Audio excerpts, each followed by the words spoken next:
What's up, guys? Coach Dylan, CrossFit Mount Lebanon, Just the Tip Tuesday. Today I wanted to talk about tempo.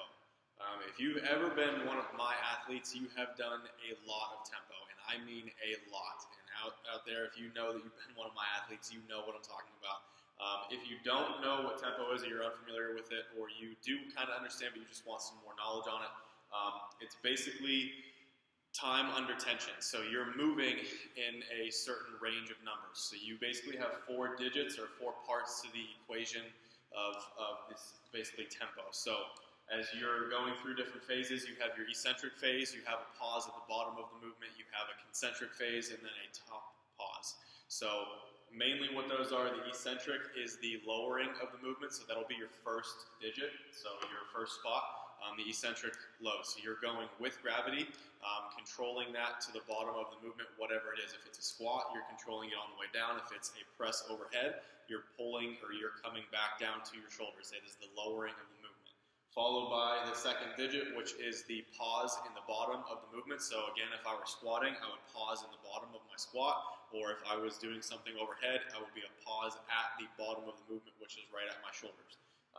The concentric phase, which is against gravity, so you're standing up or raising from the movement. So if I was in a squat and I'm coming up from the movement, that is my third digit, or if I'm doing a press, it is the actual physical press up. And then followed by the last digit is a pause at the top of the movement. So if I'm squatting again, that is just me finishing my rep, fully extending at the hips, or if I am doing a press overhead, it is me fully locked out over my head, and I have that control over my body. So you can use this with tons and tons of different movements, and you can use this in strength training. We're going through a phase right now at CrossFit Mount Lebanon with a gymnastics cycle, which has a lot of tempo in it. If you're in that, you understand. Mainly, this is beneficial in tons and tons of ways. One, especially if you're new. If you're new, you don't even need to use weights with this. You don't need to do this with gymnastic movements. You can just do this with body weighted movements. If that's push-ups, if that's air squats, no matter what it is, if it's ring rows, something easy to get you moving. It basically loads your tendons correctly so they get nice and strong, and you can basically worry about staying tight and braced no matter where you move or how you move. And you can also learn in your pauses to stay braced and maintain good position overall for whatever movement you're doing. If you are doing this in weightlifting, this is a very, very common thing to see in strength cycles. Controlling your movements, making sure that you're breathing correctly, making sure that you're using muscles that you should be. If it's something at the bottom of a squat and you have tendencies of letting your knees cave in, this is an amazing way to lower down, use your eccentrics to get to the bottom of the movement and continue to hold your legs out and kick your knees out to make your butt nice and strong and be able to stand while tracking your knees outside as well. So some examples down here. If it's a cheat for you, if it helps, I always write this up on the board whenever I'm coaching so athletes can get education and understand it. These 4 different parts will always go. The lowering, the pause, the up, the pause. So I always write down pause, up, pause, just so people can visually see that so you can understand how you're going to move. But just some examples down here.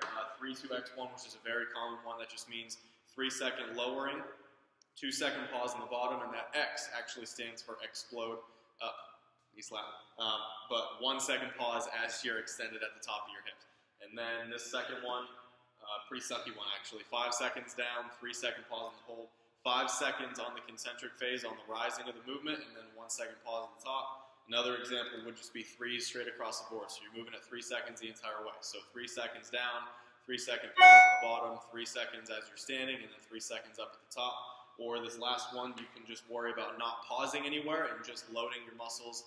Time under tension is a great deal here. So 5-second eccentric lowering, 0s at the pause, just stand right back up and start a 5-second concentric phase, and then no pause at the top as well. You can vary this with different rep schemes. If you want to go higher volume, lower volume, you can always change those reps up with also including these tempo ranges. So if you've always been wondering about tempo or you've seen some programming with it, you weren't sure what it is, I hope this helps. If you have always wanted to know further into the strength cycles and you're trying to program for people, I would highly, highly recommend looking up some more research on this stuff. There is a ton out there. Get some knowledge on it because it will help you, it will help your athletes. So, Just the Tip Tuesday. Hope this helps.